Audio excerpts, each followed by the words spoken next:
So Wrexham go to Bramall Lane on Tuesday 7th, this really big game in the FA Cup fourth round replay, where the potential outcome could be a chance to play Tottenham in the fifth round and again be on television, and of course, play that Premier League side for the first time since 2007 when we played Aston Villa. Now, probably best not to dwell too much on that when we last played Villa, because that was a pretty bad result, and we want to move swiftly on that. And hopefully, if we do play Tottenham, hopefully it's a better account of ourselves than that one back in 2007. So Wrexham go into this game on the back of a 2-1 win over Altrincham with goals from Ollie Palmer and Owen O'Connell. Now, Sheffield played a Yorkshire derby away at Rotherham and they drew 0-0. What I could tell from I didn't actually watch the game as such, but it seems that they didn't play too well, and they probably expect to do better than the next one. Now, I'd suppose Wrexham and Sheffield both have good form coming to the game, with Sheffield United having won 4 out of 5 last home games, and Wrexham are not lost on the road since Notts County in October, and having won 4 of the last 5 away games. So both teams go into this in good form. Now, obviously, as I said in the last victory for Wrexham, one of the goals came from new signing Owen O'Connell, but unfortunately he's not able to play against Sheffield United as he wasn't registered for the previous game against Sheffield United. And then obviously Wrexham are missing Hayden and Tunnicliffe, but they're missing Reece Johnson, who picked up an injury against Altrincham, Jordan Davis and Bryce Hosanna. So there are quite a few players missing for Wrexham at the moment, but luckily Mendy did return on our last game, so fingers crossed that means that our injury list might be starting to improve soon. And obviously there have been some reports about Hosanna and Jordan Davis aren't too far off, but I think it's probably going to be a bit too early, the Sheffield game. There's a possibility they could appear on the bench if they are close, but obviously we'll wait and see.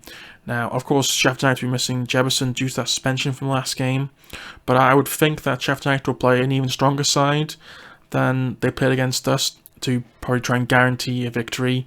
There are some players like Sanderberg who didn't play in the last game against Wrexham. I wouldn't be surprised if he plays against us, because I think the reason he didn't play last time was because I think it was probably expected he was going to be sold, but then obviously the transfer embargo was lifted, but then obviously the owner said no sales, so I don't know, perhaps they will play him, or they'll think they'll rest players.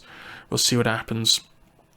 But in terms of Wrexham, I think there will be some rotation, but I don't think there's going to be a wholesale changes, because I think the reality is players will be wanting to play against Sheffield United to have a chance to impress, and it's possible he might not play against Sheffield United again. Obviously it been 20 odd years since we last played them, and if we do play them again in the future, it'll probably be a cup competition. It could be another 5 years down the line, who knows.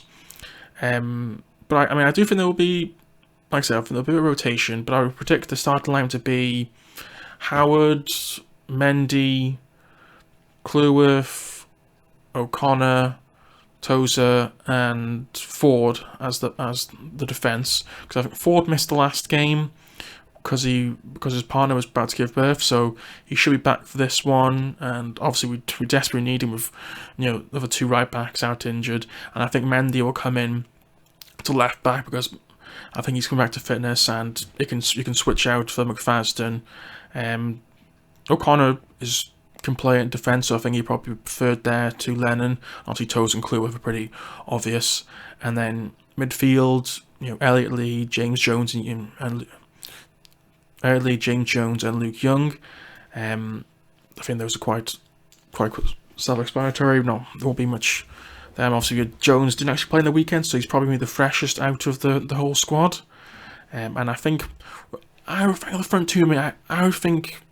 I think he might swap Palmer for Dalby, because Dalby did very well when he played against Coventry, and I think Mullen will play, but it's difficult to decide will he make changes to those front three to give those options. Now, I didn't mention him before, but I think Andy Cannon will get plenty of minutes as a substitute, because he's not been featured too much, and I think it's probably a good chance. Probably other players playing, it's going to be Saturday, Tuesday for for some time. So I think he'll get that chance to come on and hopefully make an impact. Who knows, maybe 60, 65 minutes, because he has got that quality. I mean, he hasn't had that chance yet, and I'd have thought, he's been here since December. Maybe getting close to getting involved. Fingers crossed, and obviously, hopefully, there's no further injuries. I think that'd be the worst case scenario if there's more. I know obviously Parkinson was able to bring in O'Connell, but you don't want anything worse, because you don't.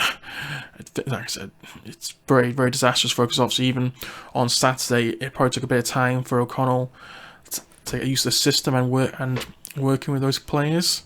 So I know it will be pretty tough against Sheffield United. I mean, there's probably expectations that we're going to lose. But obviously 4,500 are travelling to Bramall Lane, hoping that it can result in. Obviously Parkinson has been to places like Stamford Bridge with Bradford and managed to get results, so I think it's possible. And though, on a funny side is it, though, if we do get through, it's going to see our game against Chesterfield delayed again, which is actually quite amusing, really. It's been delayed so often. But again, that would cause a little bit of fixture congestion, but I think Parkinson will probably bring in a couple of players, maybe 2 or 3 players to help with that, because I don't see, the same starting 11 going throughout February, even if we win or lose. It's just been so busy. But let me know what you think.